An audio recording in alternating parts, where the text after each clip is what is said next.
Bonjour et bienvenue dans Amis, le podcast entièrement dédié à la vie romantique et sexuelle d'Audrey Horne. Je crois que t'allais dire la mienne. Je n'irai pas jusque-là. Salut, moi c'est Marie et j'ai rien préparé. Bravo. Voilà. Très mauvaise élève. Et moi c'est Anaïs et peut-être que d'ici la fin de cet épisode, je vais me transformer en tiroir de commode. Peut-être. Ce serait drôle.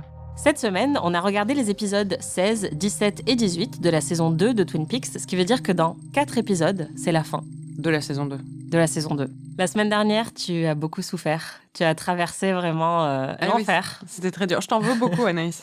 Je suis vraiment désolée. Tu avais atteint ton point de rupture, tu voulais qu'on arrête ce podcast. Est-ce que cette semaine, ça va un petit peu mieux ? Je me suis un peu fait une raison et puis c'est moins horrible. Déjà, il n'y a pratiquement pas James. Et ça, c'est vrai. Il faut se féliciter. C'est une victoire. Ouais. Bon, il y a un truc qui te frustre toujours autant, c'est les aventures de Windom Earle et la manière dont elles sont écrites. The classic herbsman. You wind up with 6 pieces. Now I can improve on that. But even if I get there in half the time and wind up with 12, that means 6 people. La logique de cette série me tue, quoi. Enfin, juste essayer de le trouver au lieu d'essayer de jouer aux échecs. Comme ça, en fait, si vous l'arrêtez avant, il tuera personne. Littéralement, il est en train de se balader dans la ville et de contacter toutes les jeunes filles. Oui, mais ils savent pas. Oui, mais c'est leur travail d'enquêter. Non, mais vraiment, en fait, je peux rigoler, mais c'est vrai. Je me fais engueuler, je me fais tellement bisuter, quoi. Mais non, mais c'est vrai. En fait, le truc, c'est que quand même, je sais pas, toi, ça te surprend pas, en fait, qu'ils... Non, mais parce que leur méthode, je sais que c'est une série originale, avec des trucs un peu absurdes, mais ils sont quand même censés être compétents. Et leur méthode d'investigation sur un mec qui vient de tuer quelqu'un et qui menace d'autres personnes, c'est de rentrer dans son jeu et de jouer aux échecs. Avec Pete. Au lieu de, je ne sais pas, récolter des preuves, il se balade partout dans la ville dans des déguisements. Il est littéralement dans la même pièce que Cooper à un moment, alors que le mec le connaît, quoi. Ouais, mais c'est beaucoup plus rigolo comme ça, je trouve.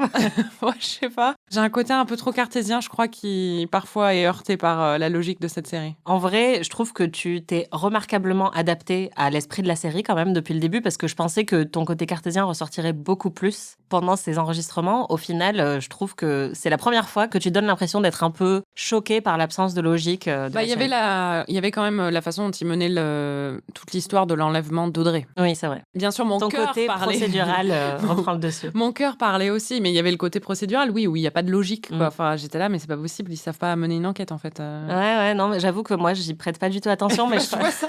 On a établi aussi que je prête pas attention aux détails des choses, en fait. Mais c'est toi qui dis ça, mais c'est pas vrai, je pense. Mais si, je me souviens pas de ce qui se passe dans ces épisodes, en fait. Enfin, moi, je me laisse porter par le flow, par la vibe, tu vois. Toi, t'es une Californienne, quoi.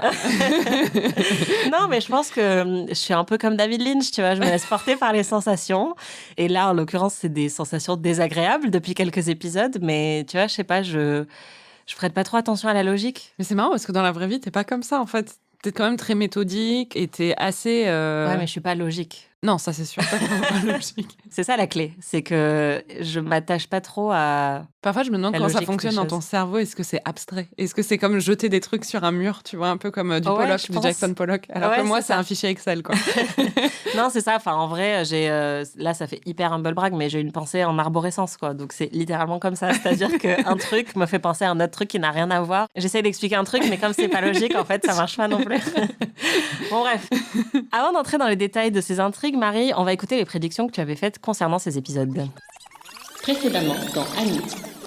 Je pense que Windom Earle va s'en prendre à Audrey, parce que là, il est en train de lui délivrer un message, et qu'il va utiliser Léo pour s'en prendre à elle. Je pense que Cooper va devoir la sauver. J'imagine qu'ils vont développer un peu les extraterrestres, parce que c'est un peu bizarre de laisser ça comme ça. Et apparemment, ce qui est mystérieux à Twin Peaks, c'est sous le sol, c'est pas dans les airs. Donc ça, à suivre.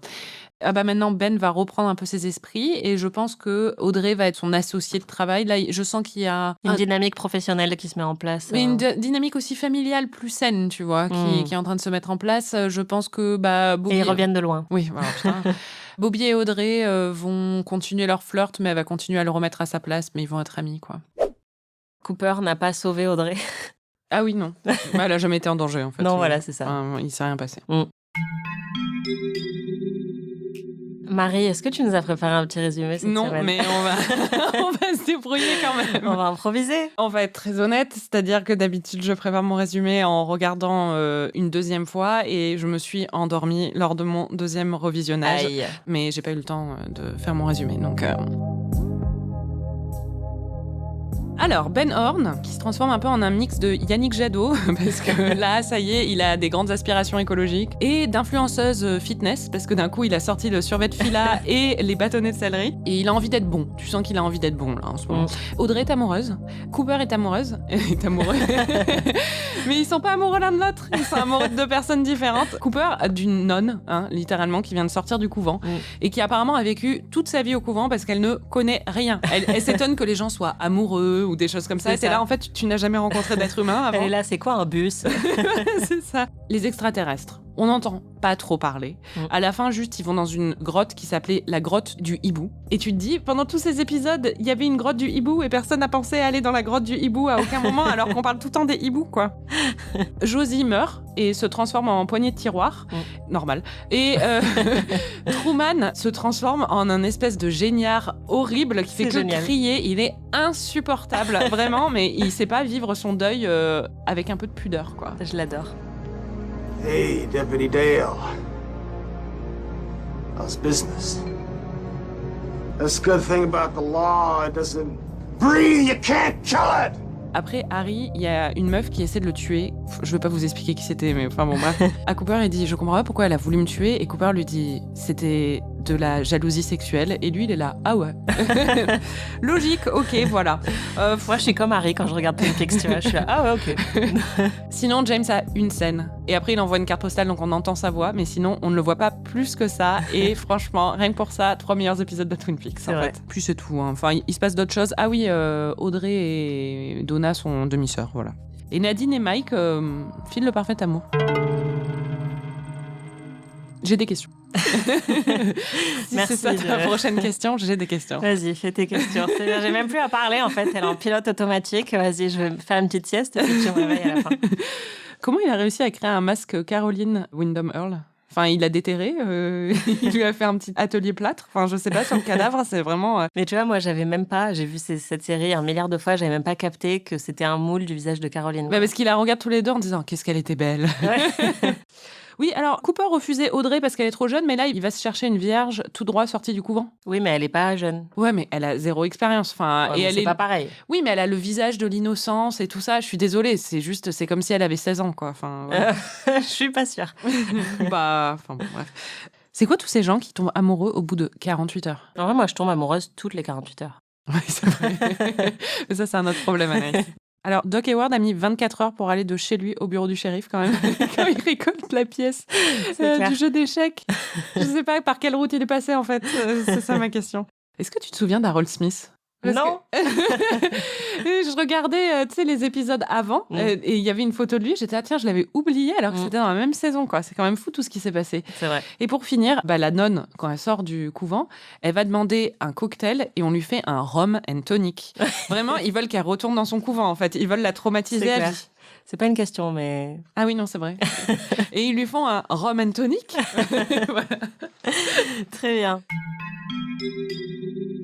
Tu as parlé des 2 nouveaux intérêts romantiques de ces épisodes, parce que, évidemment, ce ne seraient pas des nouveaux épisodes de Twin Peaks sans nouveaux personnages. Et honnêtement, j'attendais avec impatience de savoir comment tu réagirais, parce que je savais que tu étais tellement investie dans la relation entre Cooper et Audrey, et là, c'est un peu le moment où ils prennent des chemins séparés. J'ai une question pour toi. Vas-y, pose-moi une C'est question. pas par rapport à Audrey et Cooper, c'est par Ok. rapport aux nouveaux personnages. Ouais. Tu te souviens des prénoms de tout le monde ? Ou tu dois les réviser avant ? Je pense que je me souviens des prénoms, mais je me souviens pas des gens. Ça veut dire quoi ? Je me souviens des prénoms, mais pas des gens ? Je me souviens pas des intrigues, tu vois. Ah, d'accord. Mais par exemple, là, tu dis la nonne, moi, je sais que c'est Annie. D'accord, ok. J'ai pas de problème avec ça.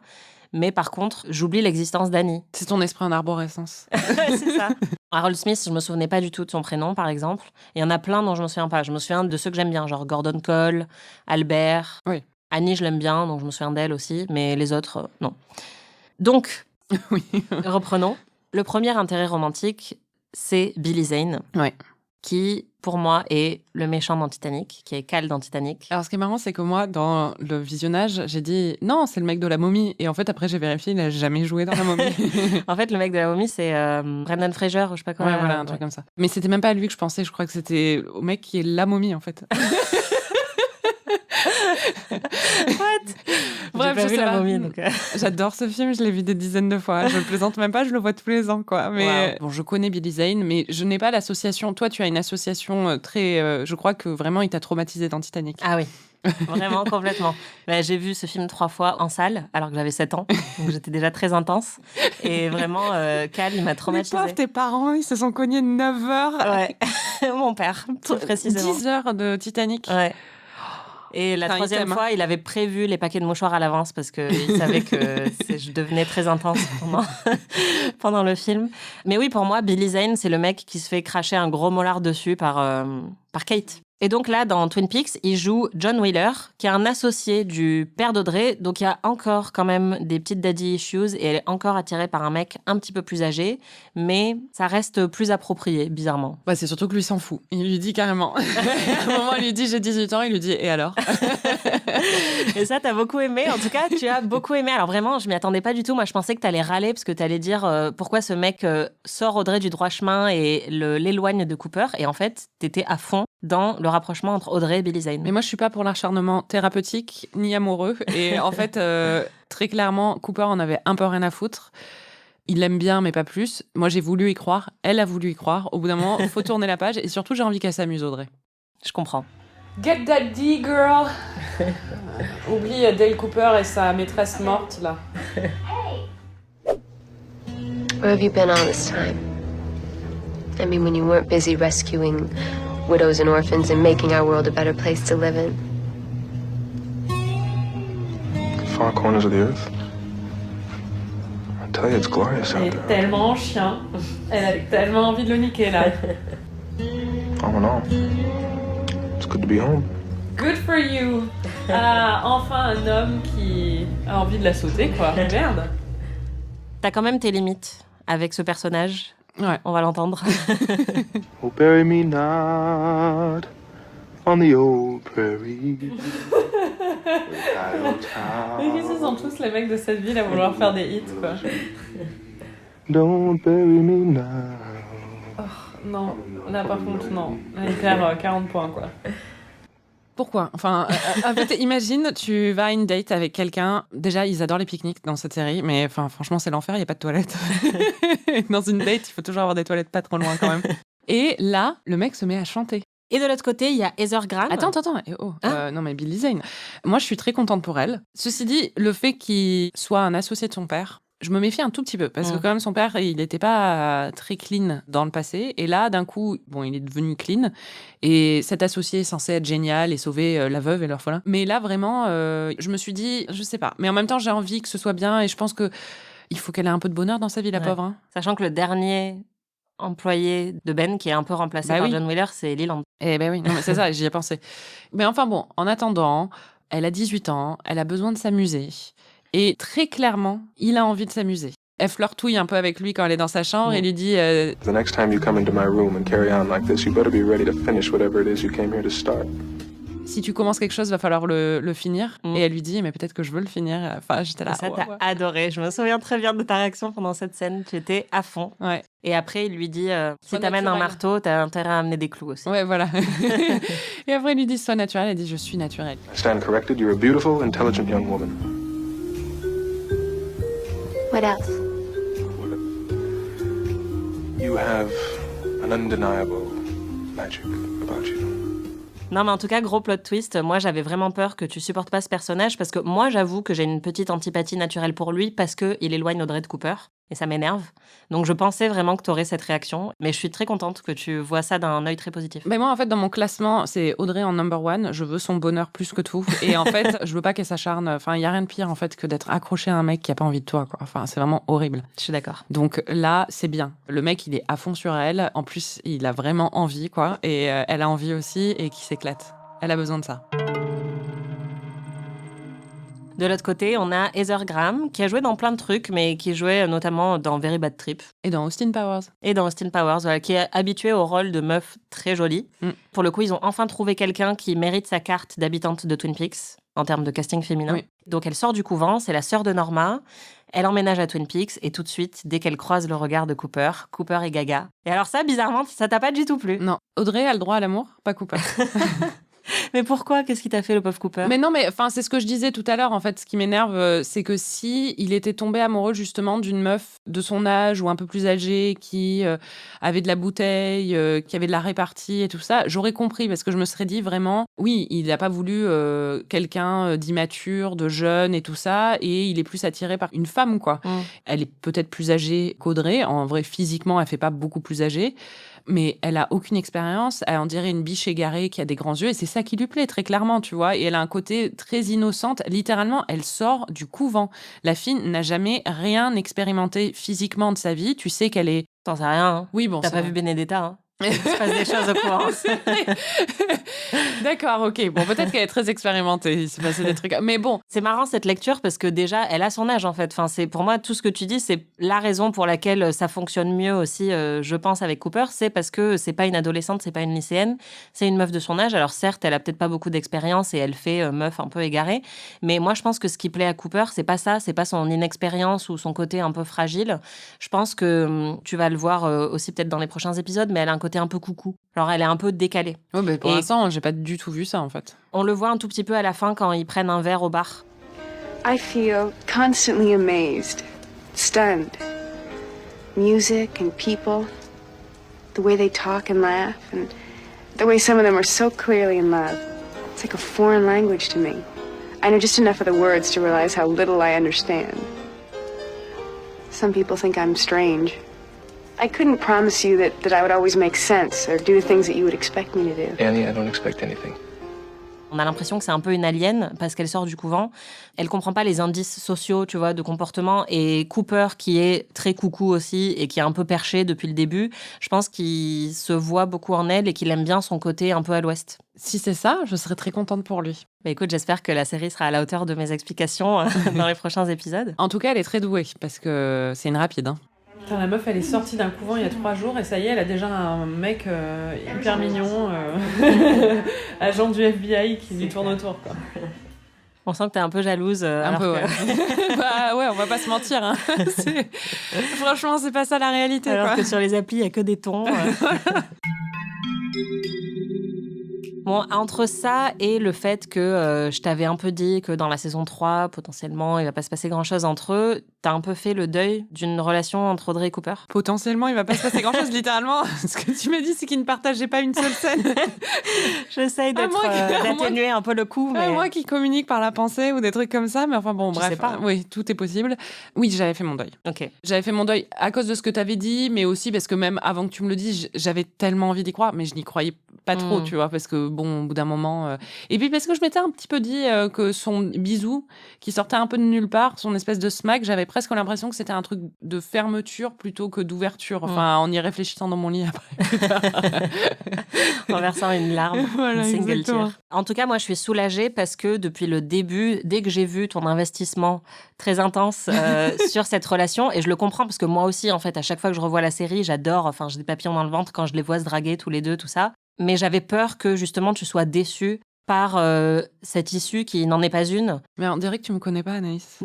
Tu ne sais pas que j'ai des passions hyper intenses et qu'après je peux tourner la page très très facilement. Mais ça me rassure parce que vraiment je me disais elle va vraiment vouloir arrêter le podcast quand elle va se rendre compte que ça va aller nulle part entre Audrey et Cooper. J'ai préparé la grecque d'anglais pendant 3 mois et après je suis passée à autre chose, tu vois. Donc c'est vrai.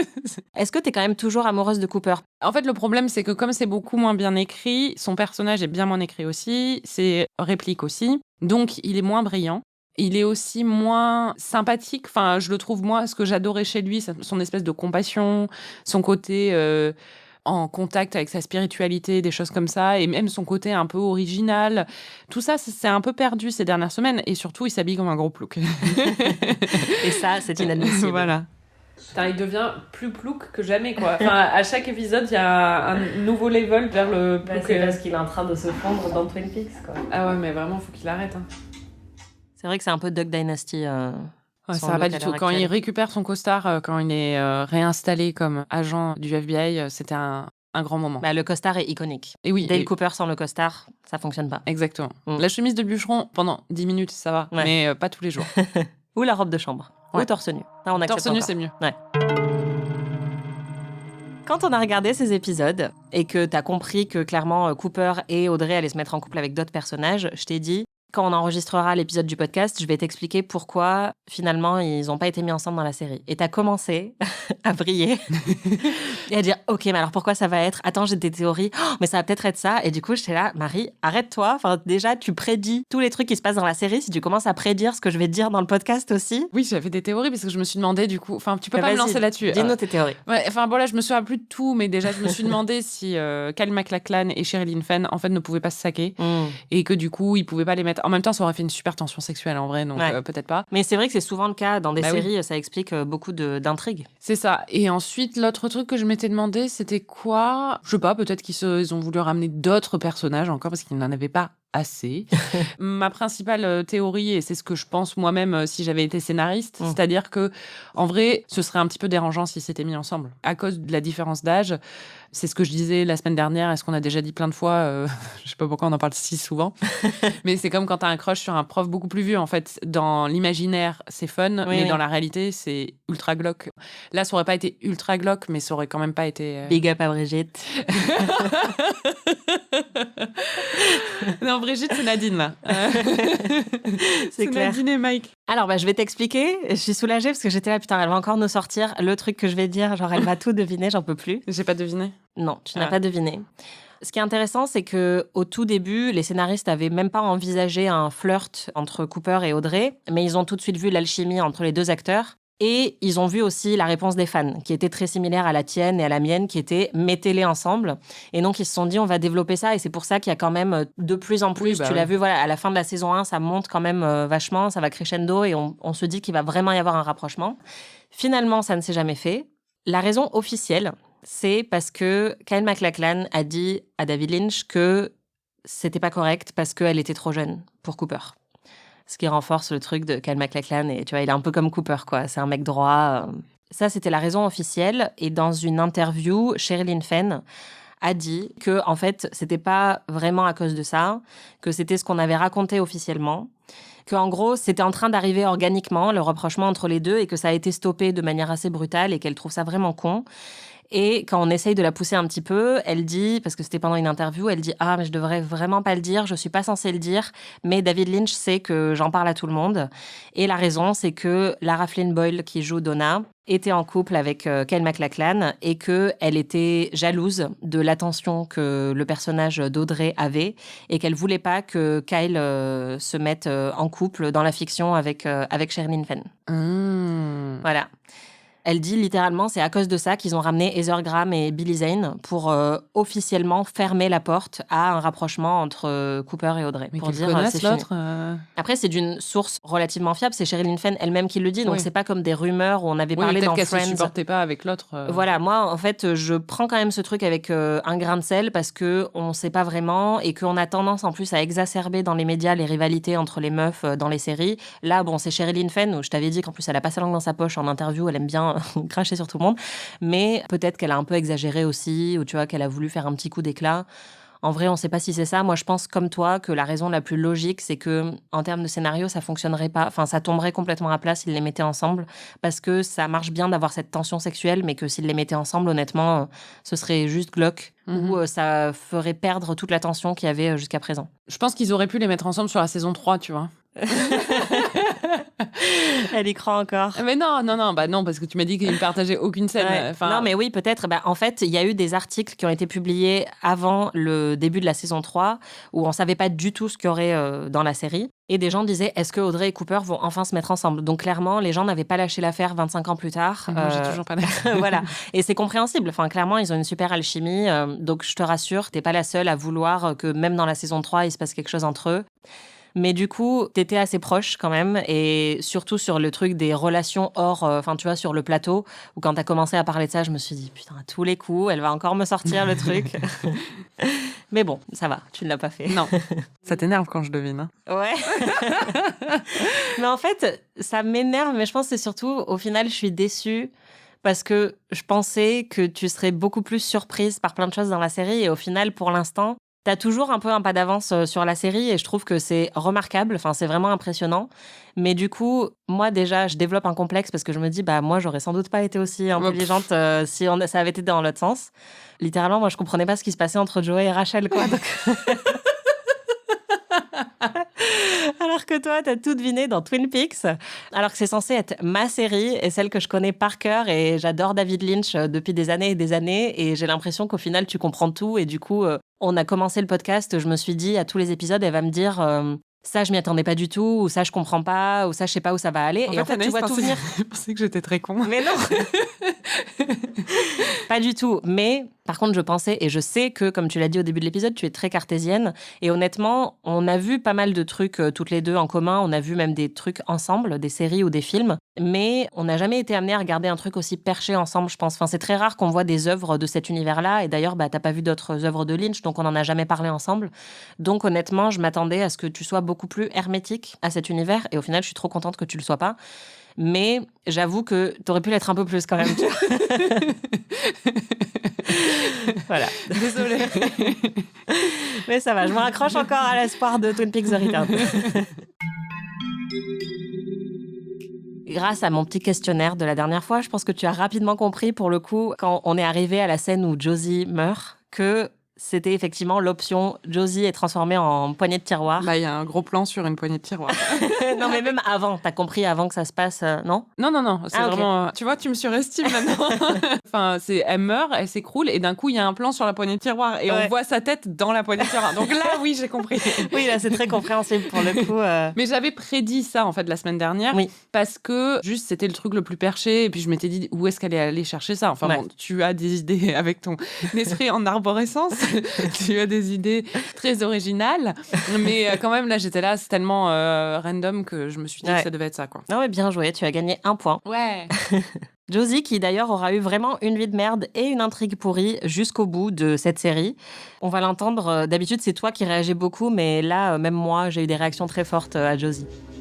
Mais c'est quoi la vérité ? Enfin, moi, vraiment je comprends même pas cette intrigue en fait, genre qu'est-ce qu'elle va lui dire ? La vérité, c'est qu'elle pensait qu'il était mort et qu'en fait, il est pas mort. Ouais, c'est que c'est une bisu, quoi. Genre, c'est nul comme Enfin, narrativement, c'est vraiment de la merde, quoi. Ah oui, non, mais clairement. J'adore que tu accables Twin Peaks comme ça. Mais tu vois, c'est toi qui m'expliques. Au final, les rôles sont pareils que dans Friends. En tout cas, on a la confirmation d'un grand mystère qui traînait depuis des épisodes et des épisodes, qui était qui a tiré sur l'agent Cooper. Et c'est effectivement Josie. Et tu pensais un petit peu que c'était Josie, t'hésitais vachement entre elle et le cousin Jonathan. Ouais, je pensais mais vraiment sur la piste. Je pensais vraiment que c'était le cousin Jonathan. J'étais sur la piste au niveau des origines géographiques. Mais bon, ils font partie de la même intrigue un peu. Mais en même temps, le gros problème que j'avais pour résoudre ça, c'est qu'il n'y avait pas de mobile. J'avais du mal à trouver le mobile de la personne qui aurait fait ça. Encore une fois, à Jean-Marie, quoi. Mais non, mais bon, l'esprit implacable. Non, désolée, j'applique la logique. Et en fait, je trouve... La quoi ? La logique. C'était une blague. Ah, d'accord.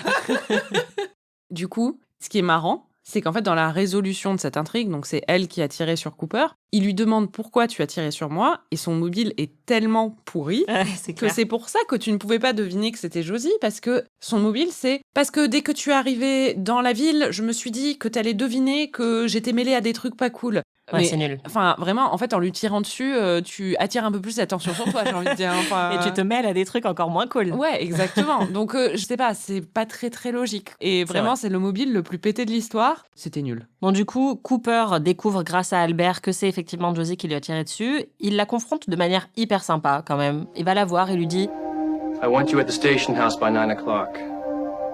Or I come and find you. » Viens te rendre, sinon je viendrai t'arrêter, mais je te laisse un peu de temps pour que tu viennes te rendre. Je te laisse un peu de temps pour que tu puisses partir, en fait. Mais bon, il est sympa, il a de l'affection pour elle, et il a de l'affection pour la relation qu'elle entretient avec le shérif Truman. Toi, t'aurais encore de l'affection, mettons Maxime, le mec d'une amie à nous, te tire dessus. Tu vas le voir et tu lui dis, je te laisse 2 jours pour partir. Non. Je lui retire dessus. Du coup, comme Cooper l'a confronté, il lui dit « Je sais que c'est toi qui m'as tiré dessus ». Donc, Josie commence à encore plus se caresser les bras et encore plus avoir hyper peur. Elle est tout le temps paniquée. Et le moment tant attendu arrive, elle retrouve Eckhart à l'hôtel parce que du coup, elle doit le confronter ou je sais pas quoi. Encore une fois, j'ai pas compris cette intrigue, j'ai pas envie de la comprendre. Elle lui tire dessus, elle le tue et elle s'apprête à se suicider. Il y a Harry et Cooper qui la tiennent en joue et qui lui disent « Lâche ton arme » parce qu'elle a encore son flingue à la main. Elle le pointe vers elle. Et juste avant de faire quoi que ce soit, on dirait qu'elle s'évanouit, mais en fait, elle meurt. Et on dirait qu'elle meurt de peur.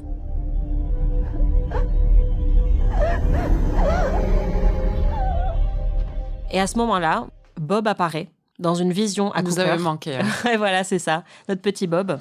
Il dit What happened to Josie? qu'est-ce qui s'est passé avec Josie d'une manière un peu provocatrice à Cooper. On a envie de dire, bah oui, qu'est-ce qui s'est passé avec Josie? C'est une poignée, mais à part ça... Et ensuite, il y a le Man from Another Place, le nain, qui danse sur le lit. Et ensuite, Josie est transformée en poignée. Que de rebondissements.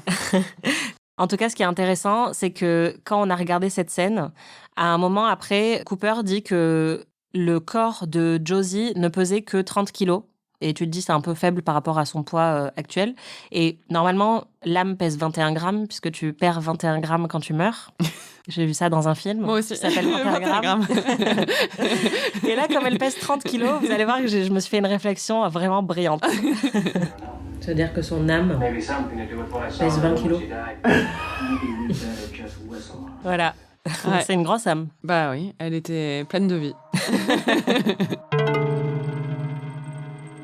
Je pense qu'on est obligé de faire la minute théorie du complot sur pourquoi Josie est une poignée. Quelle est ta théorie? Alors moi, ma théorie, c'est que quelqu'un dans la salle des scénaristes avait un business de poignées.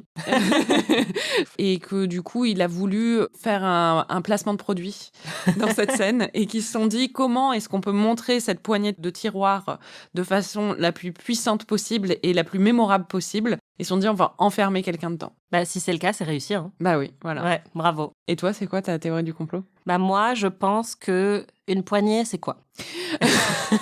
Je rappelle que Anaïs a eu 20 en philo au bac. J'ai eu 19. J'ai menti longtemps en disant que j'avais eu 20, mais en fait, j'avais oublié. Moi, c'était ma légende d'Anaïs, c'était qu'elle avait eu 20. Mais j'étais persuadée que j'avais eu 20. Et un jour, c'est ma mère qui m'a dit « Pourquoi tu racontes ça? T'as eu 19 ?» Pour vous dire, même avec moi-même, je suis pas très cohérente. Une poignée, c'est quoi? C'est un embout qui permet d'ouvrir, en l'occurrence un tiroir, qui permet d'ouvrir une porte, qui permet d'ouvrir un meuble, une ouverture vers quelque chose. Le bullshit que t'as dû étaler pendant tes copies à Sciences Po, quoi. Bah écoute, 19 sur 20 bébé. Donc moi, je pense que ça reflète une ouverture vers l'au-delà, vers un autre univers. On sait qu'il y a plein d'ouvertures surnaturelles dans Twin Peaks, et moi, je pense que la poignée reflète ça. Et qu'en fait, peut-être que via cette poignée, Josie incarne le passage vers une autre dimension. C'est pas très logique, mais... Putain, c'est pas le j'ai passage essayé. le plus glamour, quand même. Non. Par contre, les répercussions de la mort de Josie, là, pour le coup, t'ont vraiment saoulé. Surtout le fait de voir le shérif Truman qui se colle une mine de manière absolument lamentable. Et il passe les 3 épisodes qu'on a vus, quasiment, ou les 2 derniers épisodes, à boire du whisky, et à râler, et à pleurnicher, et à hurler de manière très constipée. Get out of here! Go! Je sais que je participe à des clichés sexistes. Les hommes doivent pouvoir pleurer aussi, je le sais. Ils doivent pouvoir exprimer leurs émotions aussi, je sais. Mais il fait que beugler, gueuler sur les gens et faire « Get out !» Enfin, c'est ridicule, mais vraiment ridicule. Surtout, l'acteur ne sait pas jouer ses émotions très très bien, donc c'est risible. I should have taken it away from here! Mais c'est ridicule, mais ridicule. Mais c'est pas comme ça qu'on gère ses sentiments, en fait. Oh, ça va, laisse-le. Par contre, un truc qui m'a un peu marqué dans cette scène quand même, c'est Cooper qui vient le voir et qui lui expose le casier judiciaire bien rempli de la Josie. Il lui dit, elle a tué ici, elle a tué là, elle a tué là-bas, enfin, elle a tué partout. Et là, Truman, il n'en a rien à te péter. Hein. Ouais. C'est une meurtrière récidiviste, il n'en a rien à faire. Et là, il dit, et elle s'est prostituée 2 fois. Et là, Truman qui le regarde effrayé, était là, vraiment, c'est ça. Enfin, j'étais là, mais quelle gros naze, quoi. Ouais, bah c'est très sexiste. Ouais. Dans les autres intrigues, pour Pour faire un petit point alien, encore une fois, il y a aussi le tatouage du Major Briggs qui ressemble un petit peu à un tatouage qu'a la Log Lady. Ouais, genre c'est 3 triangles, quoi. Sauf que elle, en fait, on dirait des montagnes. Et lui, c'est 3 triangles un peu radioactifs. Et donc, elle raconte qu'elle aussi, elle avait disparu quand elle était jeune. Donc, c'est sans doute lié. Elle a sans doute été kidnappée par les mêmes aliens, la même famille d'aliens, sans doute. Et donc, ils essayent de rassembler les symboles des 2 tatouages. Et ils se rendent compte que c'est le même symbole que donc la grotte du hibou. Et dans cette grotte, ils trouvent des symboles et une sorte de poignée secrète. Donc là, on est carrément dans Indiana Jones, en fait. Indiana Jones meet The X-Files. On n'aime pas? Non, je m'en fous. La petite tenue de spéléologue de Cooper lui va très bien. Donc ça, on aime. Après, ils ne font pas vraiment de la spéléologie. Ils vont dans une grotte. Oui, c'est clair. T'as Andy qui s'entraîne pendant hyper longtemps à faire de la spéléo et en fait, juste, il marche. Voilà. Donc bon. Toi, t'aimes bien cette intrigue? Non. D'accord. Vraiment, la grotte, je trouve ça ridicule. Par contre, ce que je trouve intéressant, c'est qu'on y trouve, comme pour la scène de l'enlèvement du Major Briggs qui évoque énormément X-Files alors qu'X-Files n'existait pas. Pour moi, les scènes de la grotte évoquent énormément Lost. Je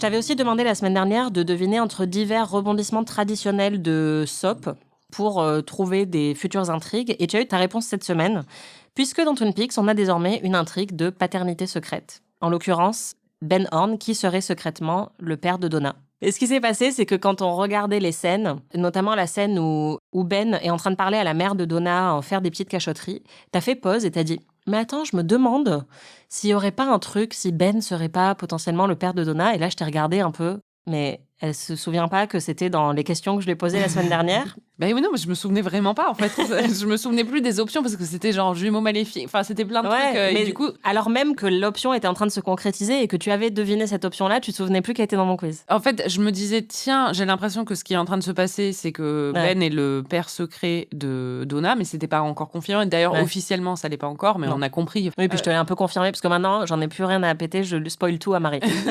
Tu spoil une fois que je te pose des bonnes questions quand même. Et du coup, je me souvenais pas exactement des questions. Et quand j'ai commencé à me dire, tiens, j'ai l'impression que c'est ça qui se passe, je me suis dit, ah ben son quiz, c'était sur un rebondissement de soap opéra, donc ça devait être dans le quiz, quoi. Mais je me souvenais pas des options. Mais du coup, ça t'a un peu vexé.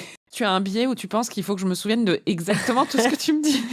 Oui. Ça n'est pas possible, on part 8 heures par jour.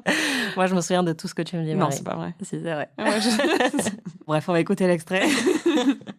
Est-ce que Donna est en fait la demi-sœur d'Audrey? C'était quoi un des trucs que tu... Une grossesse accidentelle, c'était ça un des trucs que t'as mis? Non. Non. C'était quoi? Ah, tu veux plus me le dire? Bah si, non mais enfin, c'était une paternité... À révéler? Ouais. Ah, c'est ça alors? Ouais. Ah, c'est Donna, c'est son papa. Oh, elles sont demi-sœurs! Sarma, son demi-sœur. Il y a eu l'accent pied noir de ma grand-mère qui est remonté là. Ça, Twin Peaks, si je mens. Cool, si elles sont demi-sœurs. Mais ça me fait beaucoup de peine pour Doc Hayward qui est vraiment trop choupi. Et ça me fait un peu de la peine pour Donna aussi qui avait le meilleur papa du monde et qui se retrouve avec la pierre en fleurs qui soit. C'est clair. Il y a aussi Gordon Cole, mon préféré, joué par David Lynch, qui revient. Il crie trop. Moi, j'adore. Il crie tellement qu'il casse le micro que Windham Earl avait planté dans une petite plante qu'il a fait livrer. C'est génial, franchement. Ouais. Et il développe un petit crush sur Shelley. Oui, bah, good for him. Hein. Ouais, et puis on le comprend, hein. Elle est magnifique. Bah, elle est trop belle. D'ailleurs, un des trucs les moins logiques de Twin Peaks, c'est que Shelley n'a pas conscience de à quel point elle est belle, quoi. Ouais, c'est clair. The name is Gordon Cole, and I couldn't help but notice you from the booth. And, well, seeing your beauty now, I feel as though my stomach is filled with a team of bumblebees. You don't have to shout, I can hear you. I heard that. I heard that. You don't understand. You don't understand, Miss Johnson. Do you see these? Huh? For 20 years, I've been asking people to please speak up, but for some weird reason, I can hear you clear as a bell. Bon, sinon, tu l'as dit, Nadine se tape Mike, ils vont à l'hôtel. Et il se déguise en... Mike se déguise en vieil homme, enfin en mec... En Gary Cooper, quoi. Ouais. C'est très rigolo. Ouais, mais il se fait griller par à peu près tout le lycée, donc... C'est clair. Mais il a l'air très heureux, il a l'air très satisfait, et apparemment, ça ne pose aucun problème, pour le coup, au scénariste, qu'un lycéen soit avec une femme beaucoup plus âgée, ce qui est apparemment le cas de tous les Français aussi, donc passons. Voilà. C'est clair.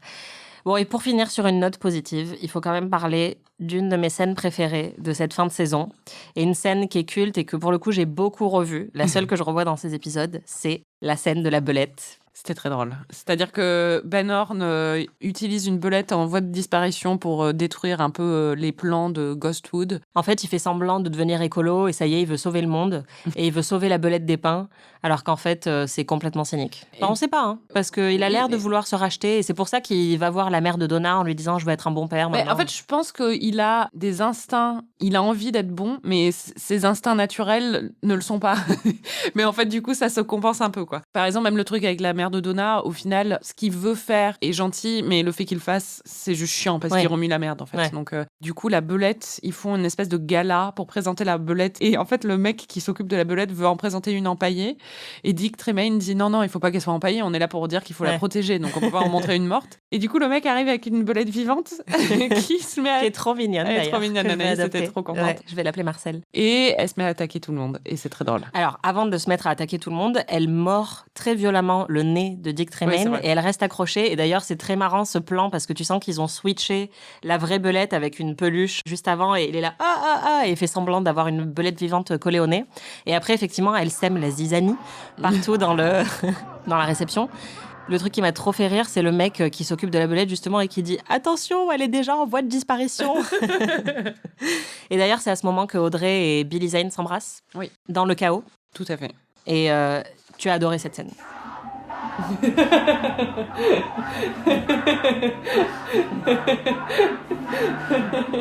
Oh non. Ça rattrape tous les moments où t'as pas ri pendant tous les autres épisodes. On passe au MVP ? Moi, mon MVP, c'est le survêt fila de Ben. Violet. C'est vrai qu'il est pas mal. Ouais. Gros shot de nostalgie. Ouais. Et toi ? Moi, c'est la recette de Coupe et Gordon contre la gueule de bois. Parce que Harry, après avoir bu comme un trou, il est pas très bien, il doit se remettre au boulot et il dit « Vous connaissez quoi comme remède pour la gueule de bois ?» D'abord, il le dit à Coupe qui lui dit « Ah, je connais un truc super, tu mélanges des huîtres avec des anchois et des œufs crus et des trucs comme ça. » Il lui raconte plein de trucs dégueulasses et en fait, l'objectif, c'est de faire vomir Truman et ça marche. Et je trouve ça trop mignon que juste après, il dit qu'elle a la gueule de bois à Gordon et Gordon lui sort exactement le même truc. The best cure I ever came across for a hangover was raw meat and plenty of it. You break an egg on it. Add in some salted anchovies, Tabasco and Worcestershire sauce. If you want, we can order up some for you. Et ils font tous les deux des pouces en l'air. Enfin, on sent que c'est un peu la même personne, Gordon et Cooper. Et je les adore. La meilleure réplique, Marie. Bon, il y a That's the kind of girl who makes you wish you spoke a little French. C'est Gordon Cole qui dit ça au sujet de Shelley. Donc ça veut dire c'est le genre de fille qui te donne envie de parler un peu français. Ouais, qui est une réplique vraiment culte. Et il y a beaucoup de Mais ça a été repris vachement de fois, j'ai l'impression. Parce que moi, j'ai déjà entendu, en fait. Ah ouais ? Ouais. Pour moi, c'est hyper associé à tous les mèmes sur Internet où ils mettent souvent une photo de quelqu'un de très moche et en dessous, ils mettent cette réplique. Une note de Gordon Cole. I plan on writing an epic poem about this gorgeous pie. Je prévois d'écrire un poème épique au sujet de cette tarte. Et ensuite, il y a Norma. Hank, il lui dit que c'est la pute, en fait, de Ed. Et elle lui dit I'd rather be his whore than your wife. je préfère être sa putain que ta femme. Et ça, c'est badass. Elle a cassé. Elle a cassé. C'est ce que tu as dit pendant l'enregistrement. Et toi, c'est quoi ? Alors moi aussi, j'en ai plein. Alors déjà, dans la même scène entre Norma et Hank, il essaye encore de l'amadouer, de lui faire les yeux doux et de lui dire « je vais changer, etc. Je suis pas comme ça, je te promets ». Et elle lui dit « That's very interesting, Hank ». C'est très intéressant, Hank.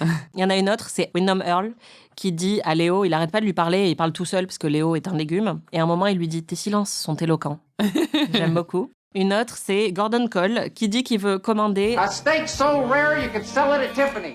Ce qui est un peu dur à traduire, mais parce que rare, ça veut dire à la fois rare et saignant pour la viande. Et donc, il dit qu'il veut un steak tellement saignant / rare qu'on pourrait le vendre à Tiffany's, qui est donc un magasin de diamants. Et Jerry qui dit, quand il parle de la belette des pins et qu'il faut la sauver, Jerry qui dit « elles sont incroyablement bonnes quand on les rôtit ». Je vois un thème quand même cuisson saignante, belette rôtie. C'est clair. Mais je dis souvent ça quand on me dit que les lapins sont mignons, donc je m'identifie totalement. Les lapins avec les petits oignons, c'est délicieux. Et enfin, Andy qui essaye de jouer aux échecs comme Pete, et qui, pour désigner le L du mouvement du cavalier, dit le petit crochet. Et je m'identifie beaucoup à lui. J'avais une pire quote aussi. Allez, vas-y. C'est quand Truman dit à Cooper « How long have you been in love with her ?» en parlant de Annie. Ça t'a pas plu. Hein. Ah non, putain, ça fait combien de temps que t'es amoureux d'elle ? Le mec, il la connaît depuis 3 heures, littéralement. Il l'a vue une fois dans sa vie, il lui a commandé un café. Il n'est pas amoureux d'elle. Alors, je sais que c'est une évocation de ce que Cooper lui avait dit au sujet de Josie, mais Josie, ça faisait des mois qu'il a daté, donc c'est bon. Et j'ai trouvé ça tellement naze. Quel cynique. Naze. Moi, je suis team Cooper et Annie, je les aime bien ensemble. Mais moi, je suis sûre que je vais bien les aimer ensemble. C'est juste que pour l'instant, c'est un peu naze. Ah, mais attends, j'ai oublié la meilleure réplique quand même. J'en ai fait un extrait parce qu'on peut pas vraiment la décrire. C'est quand Gordon Cole parle de Windom Earl et du fait qu'il a fait semblant d'être fou. Voilà la manière dont il exprime cette folie. When Earl went boing-yoing, the doctors discovered he was on haloperidol. On passe aux prédictions. Marie, quelles sont tes prédictions pour la suite ? Je pense que Audrey et comment il s'appelle, Jack, je pense qu'ils vont sceller leur union de façon physique et charnelle. Ok. Le rapprochement va se continuer entre les deux couples. Donna va découvrir et avoir la confirmation que son papa n'est pas son papa, mais qu'il va sûrement y avoir une très jolie conversation entre elle et Doc Hayward où il va lui dire qu'il est quand même son papa pour toujours. Je pense qu'ils vont... Je sais pas, il y a le truc avec les extraterrestres. Je comprends rien à ça, je sais pas où ça va, ça ne m'intéresse pas. Mais tu continues de penser qu'on se dirige vers un final dans lequel il y aura potentiellement cette intrigue qui jouera un rôle. Là, les deux grosses intrigues, c'est Windom Earl et ça, quoi. Ouais. Et Windom Earl est allé dans la grotte au hibou aussi. Je sais pas s'il va revenir avec une armée d'aliens ou un truc comme ça pour s'emparer de la ville. Sur le final, du coup, comment tu penses que ça se finit ? Ah, mais moi, je pense que des aliens s'emparent de la ville ou kidnappent tout le monde, voilà. Ok. Ce que je peux dire, c'est que, selon moi, peut-être que tu n'auras pas la même appréciation que moi, mais on a passé le pire. Et je trouve qu'on a un regain de vitalité et d'intelligence dans les derniers épisodes de la série. Déjà là, tu vois, même le nombre de bonnes répliques qu'il y a. Oui, enfin, oui. je trouve qu'il y a quand même quelque chose où on a de l'énergie, on a des scènes qui sont marrantes. Mike et Nadine, c'est drôle. Enfin, il y a plein de choses qui sont quand même rigolotes, qui sont absurdes, qui sont dans la lignée de... Même la poignée, moi j'adore, je trouve ça marrant. Donc, je pense qu'au moins, tu vas t'amuser dans les prochains épisodes. Enfin, j'espère. Cool, Ouais. bah, j'espère.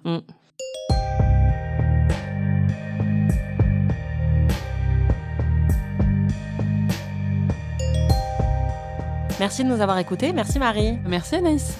Vous pouvez retrouver tous les épisodes d'Amis sur slate.fr ou votre plateforme de podcast préférée. Dans les prochains épisodes, on couvrira les épisodes 19, 20 et 21 de la saison 2 de Twin Peaks. Et exceptionnellement, avant le prochain épisode, ce dimanche sur Twitter, Marie va regarder en direct le final de Twin Peaks saison 2 et live tweeter. Vous pouvez suivre tout ça en suivant Marie sur Twitter, @MarieTelling. Je pense que ça va être très très drôle.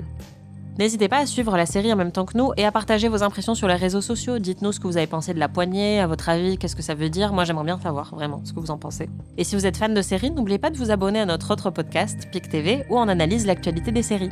Si vous avez aimé cet épisode, vous pouvez nous laisser 5 étoiles, vous devriez même nous laisser 5 étoiles, et un petit commentaire. Écrivez-nous des commentaires, Oui, ça fait on aime longtemps bien, là. ouais.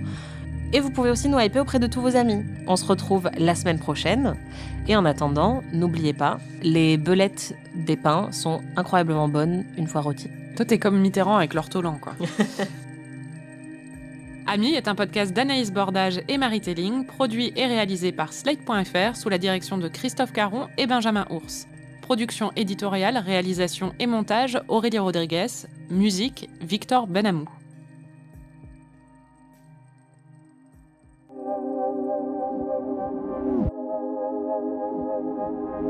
Tu as des notes, tu as du petit bonus. Le pique-nique de James, c'est le bingo de l'enfer. Hein. Le pique-nique de James et Donna, là. Ouais.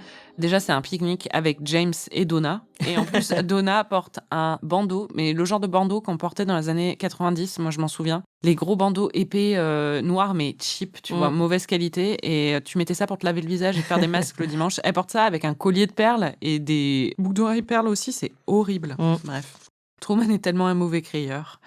Ah, il y a Brenda Strong dans les guest stars aussi. C'est celle qui jouait Mary-Alice dans Desperate Housewives et c'est elle qui joue la secrétaire de Eckhart qui tente de violer Truman puis de le tuer. Voilà. On avait oublié cette petite storyline. Ouais, un peu chelou. D'ailleurs, elle porte aussi une robe en satin.